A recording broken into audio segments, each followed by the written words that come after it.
حضرت ابو ہریرہ رضی اللہ عنہ کہتے ہیں کہ رسول اللہ صلی اللہ علیہ وسلم نے فرمایا، جب میت کو قبر میں دفن کیا جاتا ہے تو دو فرشتے اس کے پاس آتے ہیں، سیاہ رنگ کے، نیلی آنکھوں والے، ایک کو منکر دوسرے کو نکیر کہا جاتا ہے۔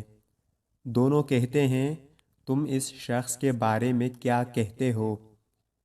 وہ کہتا ہے، جو وہ دنیا میں کہا کرتا تھا کہ وہ اللہ کے بندے اور اس کے رسول ہیں۔ میں گواہی دیتا ہوں کہ اللہ کے علاوہ کوئی معبود برحق نہیں، اور محمد صلی اللہ علیہ وسلم اس کے بندے اور رسول ہیں۔ وہ دونوں فرشتے کہتے ہیں، ہمیں معلوم تھا کہ تم یہی کہو گے۔ پھر اس کی قبر 70 ہاتھ لمبی اور 70 ہاتھ چوڑی کشادہ کر دی جاتی ہے، پھر اس کے لیے اس میں روشنی کر دی جاتی ہے، پھر اس سے کہا جاتا ہے، سو جاؤ۔ وہ کہے، میں اپنے گھر والوں کی طرف واپس جانا چاہتا ہوں اور انہیں بتانا چاہتا ہوں۔ دونوں فرشتے کہتے ہیں، دلہن کی طرح سو جاؤ جسے اس کا محبوب ہی اٹھاتا ہے، حتیٰ کہ اللہ تعالیٰ اسے اس کی آرامگاہ سے اٹھا لیتا ہے۔ اور اگر وہ منافق ہو تو کہتا ہے کہ میں نے لوگوں سے سنا کہہ رہے تھے، میں نے بھی اسی طرح کہا، مجھے معلوم نہیں۔ وہ دونوں کہیں گے، ہمیں معلوم تھا کہ تم اسی طرح کہو گے۔ زمین سے کہا جائے گا، اس پر تنگ ہو جاؤ، تو زمین اس پر اس طرح سمٹ جائے گی کہ اس کی پسلیاں آپس میں مل جائیں گی۔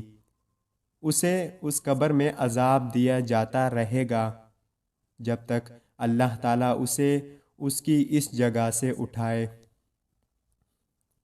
حضرت عبداللہ بن مسعود رضی اللہ عنہ نبی صلی اللہ علیہ وسلم سے بیان کرتے ہیں کہ آپ صلی اللہ علیہ وسلم نے فرمایا، جب تم میں سے کسی بھی شخص کی موت کسی علاقے میں لکھی گئی ہو تو اللہ تعالیٰ اس کے لیے اس علاقے کی طرف کوئی کام پیدا کر دیتا ہے۔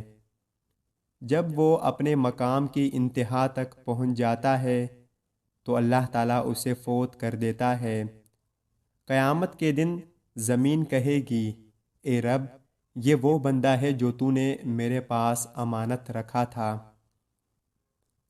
حضرت عبداللہ بن عمر رضی اللہ عنہ سے مروی ہے کہ 3 آدمی ایسے ہیں جن کی طرف اللہ تعالیٰ قیامت کے دن رحمت کی نظر سے نہیں دیکھے گا۔ نمبر 1، اپنے والدین کی نافرمانی کرنے والا۔ نمبر 2، مستقل شراب پینے والا۔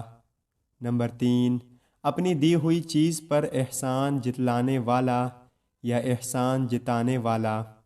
اور 3 آدمی جنت میں داخل نہیں ہوں گے، اپنے والدین کی نافرمانی کرنے والا، دیوس یعنی بے غیرت شخص، اور مرد کی مشابہت کرنے والی عورت۔